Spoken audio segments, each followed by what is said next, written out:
ជាបឋមនាងខ្ញុំសូមគោរពជំរាបសួរលោកយាយលោកតាអ៊ំពូមីង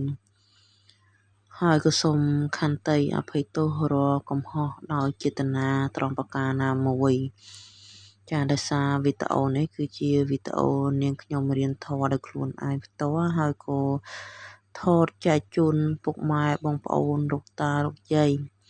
ដែលមានបំណងចង់រៀនធម៌រៀនជាមួយនាងខ្ញុំ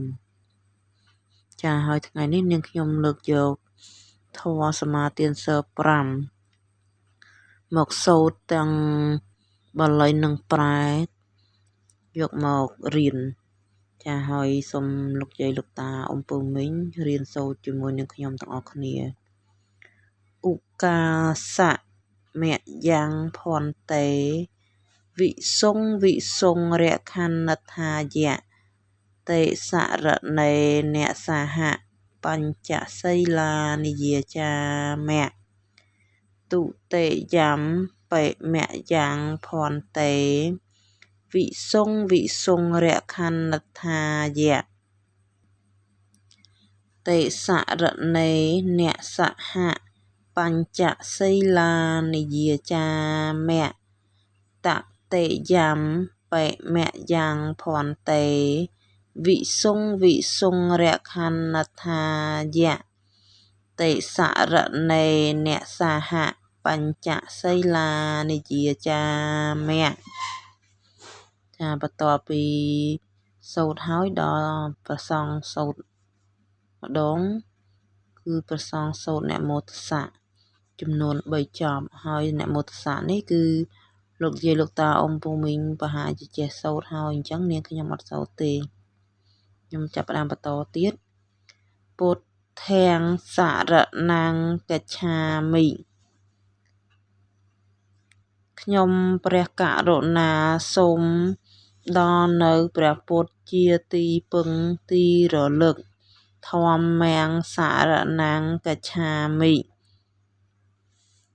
ខ្ញុំព្រះករុណាសូមដល់នៅព្រះធម៌ជាទីពឹងទីរលឹកសង្ឃាំងសរណង្កច្ឆាមិខ្ញុំព្រះករុណាសូមដល់នៅព្រះសង្ឃជាទីពឹងទីរលឹកទុតិយំបិពុទ្ធាំងសរណង្កច្ឆាមិខ្ញុំព្រះករុណាសូមដល់នៅព្រះពុទ្ធជាទីពឹងទីរលឹកជាគម្រប់2ដងផងទុតិយំបិធម្មំសរណង្កច្ឆាមិខ្ញុំព្រះករុណាសូមដល់នៅព្រះធម៌ជាទីពឹងទីរលឹកជាគម្រប់2ដងផងទុតិយំបិសង្ឃាំងសរណង្កច្ឆាមិខ្ញុំព្រះករុណាសូមដល់នៅព្រះសង្ឃជាទីពឹងទីរលឹកជាគម្រប់2ដងផងតតិយំបិពុទ្ធាំងសរណង្កច្ឆាមិខ្ញុំព្រះករុណាសូមដល់នៅព្រះពុទ្ធជាទីពឹងទីរលឹកជាគម្រប់3ដងផងតតិយំបិធម្មំសរណង្កច្ឆាមិខ្ញុំព្រះករុណាសូមដល់នៅព្រះធម៌ជាទីពឹងទីរលឹកជាគម្រប់3ដងផងតតិយំបិសង្ឃាំងសរណង្កច្ឆាមិ